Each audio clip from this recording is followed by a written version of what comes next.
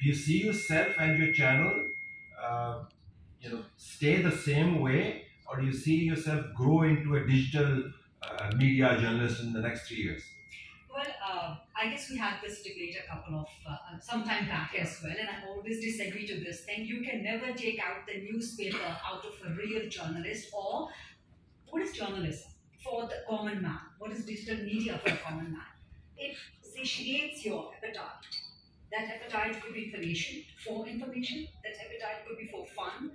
That appetite could be to subdue or suppress your emotions or whatever, be that about your wellness, be that about, okay, if you are feeling jealous about something, you want to know about that thing, if you are a celebrity junk kind of a person. So all of the media and primarily digital media is just to satiate your appetite. Your appetite could be of anything. You could be craving anything and you can go on to digital media. Now coming back to the first part of your question, I always and at most disagree to that.